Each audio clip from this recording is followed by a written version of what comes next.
तो शुरू करेंगे पेज नंबर 32 और पेज नंबर 31 का एक सेंटेंस रह गया था। We saw Seema writing the letter.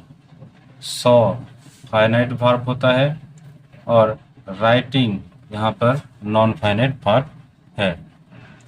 Sentence 7 to 10 above are ungrammatical sentence, जो कि हमने पढ़ा नहीं है अब, because they have no finite verbs, क्योंकि वहाँ पर फाइनाइट वर्ब्स का यूज नहीं किया गया है। अगर तुम पढ़ोगे तो समझ पाओगे। We can not form a sentence with non finite verbs only. हम सिर्फ नॉन फाइनाइट वर्ब को लगाकर कोई सेंटेंस नहीं बना सकते। We must use a finite verb in a sentence. हमें सेंटेंस बनाने के लिए मस्ट यूज निश्चित रूप में यूज करना चाहिए फाइनाइट वर्ब का। However, the non-finite verb can work as a subordinate part of other sentences, as in sentence 11 to 14. 11 to 14 sentence में हमने ये देखा कि जो नॉन फाइनाइट वर्ब्स होता है वो काम करता है सबऑर्डिनेट पार्ट्स की तरह, मेन पार्ट्स की तरह नहीं, सबऑर्डिनेट पार्ट्स की तरह काम करता है। 15 दो सेंटेंस हमारे पास है। Seema wants to write the letter. Seema wanted to write the letter.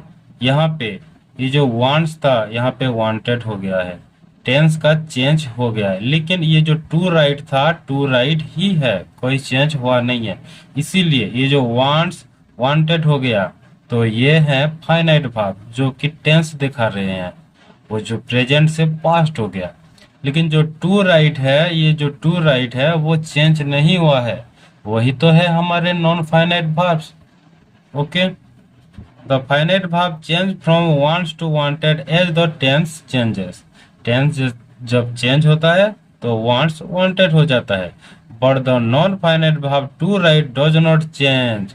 किंतु to write जो है वो change हुआ नहीं है, because it does not carry any tense, क्योंकि ये कोई भी tense हमें नहीं दिखाता है।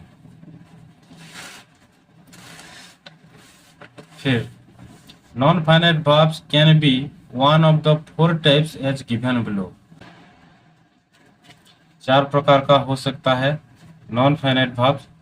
2+ verbs, only the verb, verb का थर्ड फॉर्म या ing फॉर्म, ये 4 प्रकार के non-finite verbs हम पढ़ते हैं। फिर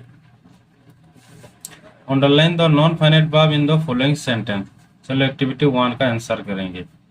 तो he has been answering the question, has finite verb, been answering non finite verb. They must have finished doing their homework, must finite verb, have finished doing non finite verb.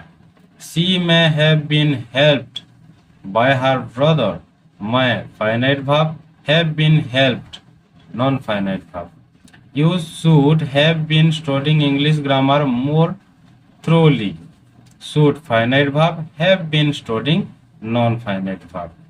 The film must have been screened by now, must finite verb, have been screened by now, sorry, have been screened non-finite verb।